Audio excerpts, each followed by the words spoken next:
একেবারে 100% নির্দেশ যেটি রয়েছে যে একেবারে সুষ্ঠু এবং নিরপেক্ষ তদন্ত করা হবে, কোনো ধরনের বায়াসনেস এখানে হবে না। হত্যাকাণ্ড অবশ্যই দুঃখজনক, যে কোনো হত্যাকাণ্ড অবশ্যই দুঃখজনক। আমরা কেউ কোনো মৃত্যু প্রত্যাশা করি না, ঢাকা মেট্রোপলিটন পুলিশ কোনো মৃত্যু প্রত্যাশা করে না। এবং যেই মামলাগুলি আমাদের 50টি থানায় যেখানে রুজু করা হয়েছে, প্রত্যেকটি মামলার শতভাগ সুষ্ঠু এবং নিরপেক্ষ তদন্ত হবে। পুলিশ কমিশনার স্যার ব্যক্তিগতভাবে সেই মামলাগুলি কিন্তু তদারকি করবেন। রেড যেটি পরিচালনা করা হচ্ছে, সেই ব্লক রেড পরিচালনার ক্ষেত্রে যেন কোনো ধরনের সাধারণ মানুষ, আমি শুধুমাত্র সাধারণ শিক্ষার্থী বলছি না, একেবারে সাধারণ শিক্ষার্থী সহ কোনো সাধারণ মানুষ, নিরপরাধ মানুষ যারা এই ধরনের নাশকতার সঙ্গে কোনো ধরনের সম্পৃক্ততা নেই, তাদেরকে বিন্দু পরিমাণ যেন কোনো ধরনের হয়রানি করার কোনো সুযোগ নেই। পুলিশ কমিশনার স্যারের স্পষ্ট নির্দেশনা রয়েছে এবং ব্লক রেডে আমরা এই কারণে সিনিয়র অফিসার ডেপ্লয় করেছি। সিনিয়র অফিসারের নেতৃত্বে ব্লক রেড পরিচালিত হয়, সো দ্যাট এইখানে যেন কোনো ধরনের ব্যত্যয় না ঘটে, আইনের কোনো ধরনের ব্যত্যয় না ঘটে, নিরপরাধ কোনো মানুষ যেন পুলিশের দ্বারা বিন্দুমাত্র কোনো হেনস্থার শিকার না হয়। তবে অপরাধী যে, তাকে ছাড় দেওয়ার কোনো সুযোগ নেই।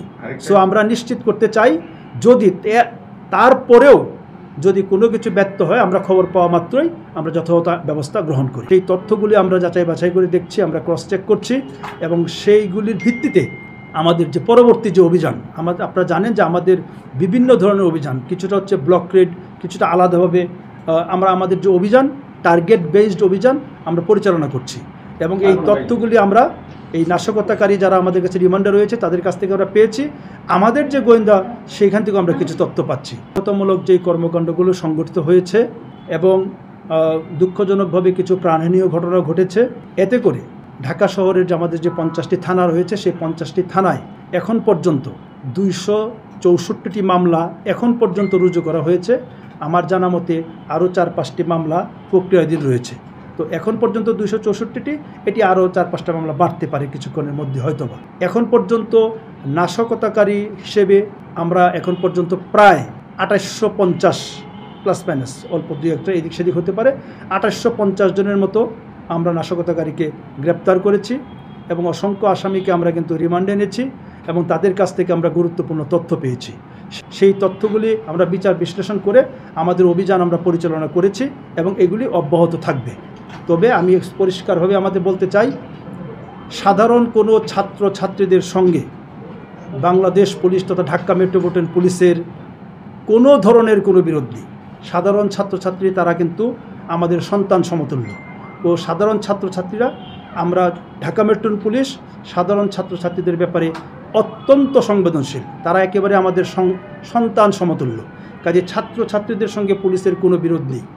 আমাদের টার্গেট হচ্ছে যারা নাশকতাকারী, যারা মেট্রো রেলে আগুন দিয়েছে, যারা সেতু ভবনে আগুন দিয়েছে, এই ধরনের যারা নাশকতা করেছে, টোল প্লাজায় আগুন দিয়েছে, বিভিন্ন জায়গায় আগুন দিয়েছে, গাড়ি পুড়িয়েছে, আমাদের শত্রু হচ্ছে সেই জামাত শিবির চক্র যারা এবং বিএনপির যারা সন্ত্রাসী। আমরা তাদেরকে ধরার জন্য, যারা একেবারে ভিডিও দেখে দেখে, ফুটেজ দেখে দেখে আমরা তাদেরকে ধরার জন্য আমরা প্রাণপণে কাজ করেছি। পুলিশ কমিশনার স্যার যেদিন থেকেই এই ব্লক রেডের নির্দেশ দিয়েছেন, সেদিন থেকেই পুলিশ কমিশনার স্যার কিন্তু এই দুটি শব্দের ব্যাপারে অত্যন্ত সতর্ক রয়েছেন। আমি ব্যক্তিগতভাবে সাক্ষী হিসেবে রয়েছি। পুলিশ কমিশনার স্যার সবাইকে নির্দেশ দিয়েছেন যে এই ধরনের কোনো সংবাদ যদি পুলিশ কমিশনার স্যারের কানে আসে, সঙ্গে সঙ্গে দায়ী ব্যক্তিকে শুধুমাত্র প্রত্যাহার নয়, তার বিরুদ্ধে একেবারে সর্বোচ্চ আইনগত ব্যবস্থা গ্রহণ করা হবে। এই পর্যন্ত আমার জানা মতে 53টি মামলা রুজু করা হয়েছে বিভিন্ন থানায়, 302 ধারায়, যেগুলি হত্যাকাণ্ডের ধারায়। এটার মধ্যে সাধারণ মানুষও রয়েছে, আবার পুলিশের পক্ষ থেকে বাদীও করেছে। সেইগুলির পুলিশ কমিশনার স্যারের শতভাগ